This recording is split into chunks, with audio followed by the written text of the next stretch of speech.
Animal Farm is much more than just a book about, well, animals running their own farm.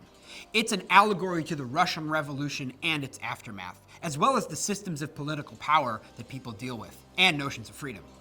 Animal Farm may seem like a simple children's story. In fact, when it was first published, it was put in children's sections of bookstores because they didn't realize that it was satire. Satire, it should be noted, is a work that makes use of different literary techniques, humor, irony, hyperbole, to criticize a figure or an event or an issue. Sometimes it goes over the top, uses representative imagery and allegory to make a bigger point we can connect to. George Orwell himself had to go from store to store to convince them to move it to the adult section. Now, the actual Russian Revolution was about the installation of communism, and it led to a civil war from 1918 to 1920, and later to the rise of Stalin's dictatorship in the Soviet Union. Now, Marxist communism gave workers control of production, but Stalin gave the state control, paving the way for totalitarian rule.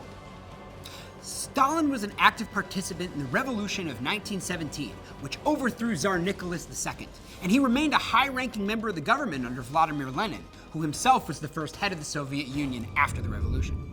Stalin led the Communist Party from 1922 until he died in 1953. There are clear parallels between him and Napoleon, who distorts old Major's idealized dream of equality and unity, animals taking the reins of their own destiny for his own purposes, his own ego, and his own power. If power-crazed Napoleon is just like Stalin, then Snowball is just like Leon Trotsky. Trotsky was Lenin's second in command, and after driving him into exile in 1929, Stalin took full control of the party and the country. Snowball, or Leon Trotsky, was an intellectual who cared a lot about the ideals of communism in the first place. And all those purges that happened afterwards that helped get rid of his memory were central to Stalin's rule. More than half a century later, the novel continues to have contemporary relevance.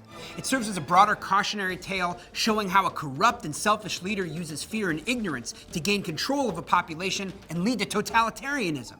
It also warns against complacency in a population.